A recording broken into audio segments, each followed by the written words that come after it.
নমস্কার সম্মানীয় দর্শকবৃন্দ, 1 এপ্রিল থেকে আপনাদের টাকা পাঠানোর নিয়ম পুরোপুরি পরিবর্তন হয়ে যাচ্ছে। আপনারা যারা ফোনপে, গুগল পে, পেটিএম বা অন্যান্য ভীম ইউপিআইয়ের মাধ্যমে টাকা পাঠান, সেই টাকা পাঠানোর পদ্ধতি আরও কিন্তু কঠিন করা হচ্ছে, যাতে জালিয়াতরা বা প্রতারকরা আপনাদের টাকা না লুট করে নিতে পারে। তো কী সেই নিয়ম নতুন চালু হচ্ছে, যেগুলো আপনাদের জেনে রাখা অত্যন্ত গুরুত্বপূর্ণ, নইলে পরবর্তী সময়ে আপনি আর টাকা পাঠাতে পারবেন না। বিস্তারিত আজকের এই ভিডিওতে আমরা আলোচনা করব। তো অবশ্যই ভিডিওটি আপনাদের উপকারে আসবে, শেষ পর্যন্ত ভিডিওটি দেখতে থাকুন। বেশি বেশি করে বন্ধুদেরকে ভিডিওটা শেয়ার করে দিন, তারাও যাতে এই খবরটি জানতে পারে। আর ফেসবুক থেকে যারা ভিডিওটি দেখছেন পেজটি ফলো করে রাখবেন, আর ইউটিউব থেকে যারা ভিডিওটি দেখছেন অবশ্যই কিন্তু চ্যানেলটি সাবস্ক্রাইব করে রাখতে ভুলবেন না।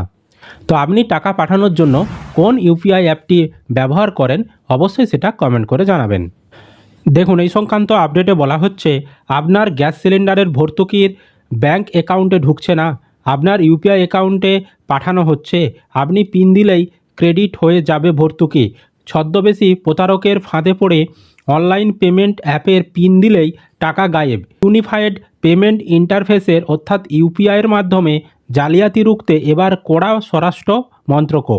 আগামী 1 এপ্রিল থেকে গোটা সিস্টেমের নিরাপত্তা আরও বৃদ্ধি করা হবে বলে ইতিমধ্যেই জানিয়ে দিয়েছে আরবিআই। ইউপিআইকে বেঁধে ফেলা হচ্ছে বায়োমেট্রিক অথেন্টিকেশন সহ দ্বিস্তরীয় নিরাপত্তা বেষ্টনীতে। প্রতিটি লেনদেনের ক্ষেত্রে মোবাইলে আসবে ইউনিক ডাইনামিক পাসওয়ার্ড অর্থাৎ ওটিপি। পেমেন্ট অ্যাপের পিন ও পাসওয়ার্ড দিলে তবে ব্যাংক অ্যাকাউন্ট থেকে টাকা কাটবে। বাধ্যতামূলক হতে পারে বায়োমেট্রিক অথেন্টিকেশনও। আন্তর্জাতিক লেনদেনের ক্ষেত্রে সম্মতি চেয়ে ফোনে আসবে নোটিফিকেশান, তাতে সম্মতি দিলে দ্বিস্তরীয় নিরাপত্তা পেরোতে হবে গ্রাহককে। আগামী অর্থবর্ষ থেকে ইউপিআই পেমেন্টের নিরাপত্তা বৃদ্ধির নয়া উদ্যোগ নিয়েছে আরবিআই। আগেই জানানো হয়েছিল, কাউকে পেমেন্ট করতে হলে এবার থেকে ওয়ান টাইম পাসওয়ার্ড ব্যবহার করতে হবে, কিন্তু সেই ব্যবস্থাতেও সাইবার জালিয়াতদের অসাধু নজর পড়তে পারে। সাইবার বিশেষজ্ঞরা জানাচ্ছেন, ইদানিং ব্যবহারকারীর অজ্ঞাতেই স্মার্টফোনে এপিকে ফাইল বা ম্যালওয়্যার ঢুকিয়ে হ্যাক করে নিচ্ছে প্রতারকরা, ফলে ফোনে আসা পাসওয়ার্ড সহজেই তাদের হাতে চলে যেতে পারে। এই সমস্যা থেকে গ্রাহকদের বাঁচাতে সম্প্রতি বৈঠকে বসেছিলেন Indian cyber crime coordinator centre I4C, এছাড়াও national payments corporation of India NPCI আধিকারিকরা। সেখানেই সিদ্ধান্ত নেওয়া হয়েছে, অন্তর্দেশীয় ইউপিআই পেমেন্টে এবার চালু করা হবে বায়োমেট্রিক অথেন্টিকেশন, অর্থাৎ লেনদেনের অঙ্ক লিখে ওকে বাটন টিপলে দিতে হবে আঙুলের ছাপ, বা স্মার্টফোনের ক্যামেরায় মেলাতে হবে মুখের ছবি। সেটি ম্যাচ করলে NPCI-এর তরফে সরাসরি গ্রাহকের মোবাইলে মেসেজ ও ইমেলে আসবে 6 সংখ্যার একটি ইউনিক ডাইনামিক পাসওয়ার্ড। সেই পাসওয়ার্ড দিতে হবে 30 সেকেন্ডের মধ্যে, তা না হলেই বাতিল হয়ে যাবে সেই লেনদেন। তখন গোটা প্রক্রিয়াটি পুনরায় আবার প্রথম থেকে শুরু করতে হবে, সেক্ষেত্রে ফের বদলে যাবে ওটিপি। আন্তর্জাতিক লেনদেনের ক্ষেত্রে নিরাপত্তা ব্যবস্থা আরও আঁটোসাঁটো হচ্ছে। ক্রেডিট বা ডেবিট কার্ড ছাড়া যে কোনো লেনদেনের ক্ষেত্রে গ্রাহকের লোকেশন স্ক্যান করবে UPI. Indian cyber crime coordinator centre সূত্রে খবর, এদেশে সাইবার জালিয়াতদের একটি বড় অংশ সক্রিয় রয়েছে থাইল্যান্ড, মালয়েশিয়া, লাওস, তারপর কম্বোডিয়া, কেনিয়া, নাইজেরিয়া সহ বিভিন্ন দেশ থেকে। সেই কারণেই প্রেরক ও গ্রাহকের লোকেশন স্ক্যান করবে ইউপিআই। অতিরিক্ত নিরাপত্তা বেষ্টনী হিসাবে লেনদেনের সম্মতি চেয়ে আসবে নোটিফিকেশন, পূরণ করতে হবে ক্যাপচাও। এখানেও বাধ্যতামূলক বায়োমেট্রিক, এছাড়াও ওটিপি। তো সম্পূর্ণ বিষয়টাকে আমি একটু সহজভাবে বোঝাচ্ছি। দেখুন, ইউপিআইয়ের মাধ্যমে যখন আপনারা টাকা পাঠাবেন, দুটো শ্রেণীতে ভাগ করা হয়েছে। একটা হচ্ছে আপনি দেশের মধ্যে, মানে ভারতবর্ষের একটা রাজ্য থেকে আরেক রাজ্যে পাঠাচ্ছেন, বা ভারতবর্ষের মধ্যেই আপনি টাকাটা আদান প্রদান করছেন, সেটা একরকম তার নিয়ম। আরেকটা হচ্ছে আপনি ভারতের বাইরে কাউকে টাকা পাঠাচ্ছেন, তার ক্ষেত্রে একরকম নিয়ম। প্রথমে আমি আলোচনা করি, আপনি ভারতবর্ষের মধ্যেই টাকা আদান প্রদান করছেন, সেক্ষেত্রে কী নিয়ম না, সেক্ষেত্রে নতুন নিয়ম যেটা চালু করা হবে 1 এপ্রিল 2026 তারিখ থেকে, সেটা হচ্ছে, যখন আপনি টাকা পাঠাবেন, ধরুন আপনি কিউআর কোড স্ক্যান করলেন, দিয়ে বা ফোন নাম্বার বসালেন, দিয়ে এবার তার নাম চলে আসলো, দিয়ে এবার কত টাকা আপনি পাঠাতে চাইছেন, ধরুন 1000 টাকা পাঠাতে চাইছেন, 1000 টাকা আপনি এন্ট্রি করলেন। এন্ট্রি করার পর এখন কি হয়, পিনটা দিয়ে দিলেন, তাহলে টাকাটা চলে যায়।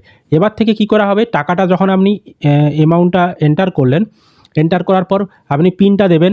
পিনটা দেওয়ার পর টাকাটা কিন্তু তার কাছে যাবে না। এবার কি হবে, আপনার মুখের ছবিটা স্ক্যান করা হবে, বা আপনার যে স্মার্টফোন সেখানে যে আপনার ফিঙ্গারপ্রিন্ট রয়েছে, ব্যাক সাইডে হতে পারে বা স্ক্রিনের সামনের দিকে ফিঙ্গারপ্রিন্ট হতে আছে, সেখানে ফিঙ্গারপ্রিন্ট আপনাকে দিতে হবে। ফিঙ্গারপ্রিন্ট দেওয়ার পর ম্যাচ করা হবে।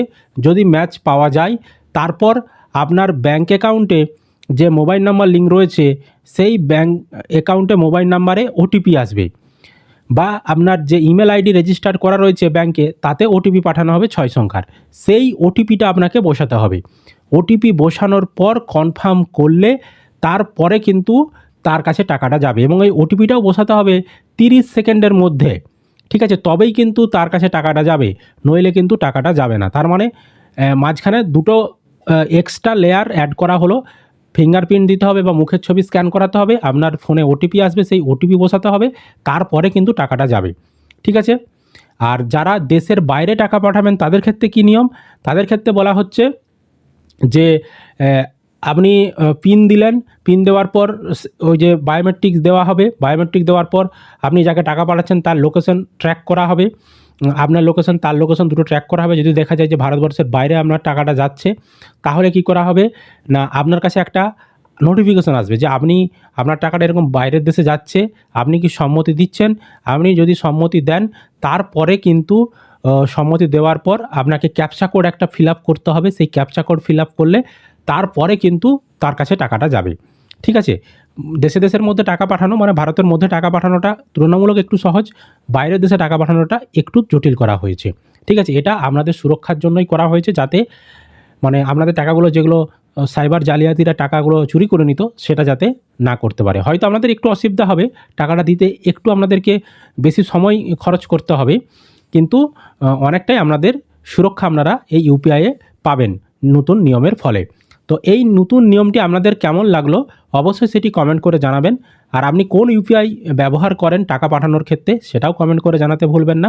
ভিডিও ভালো লাগলে অবশ্যই লাইক করবেন, বন্ধুদেরকে ভিডিওটা বেশি বেশি করে শেয়ার করে সকলকে খবরটি জানতে সাহায্য করবেন। চ্যানেলে নতুন হলে এই ধরনের খবরের আপডেট পেতে চ্যানেলটিকে সাবস্ক্রাইব করে রাখবেন।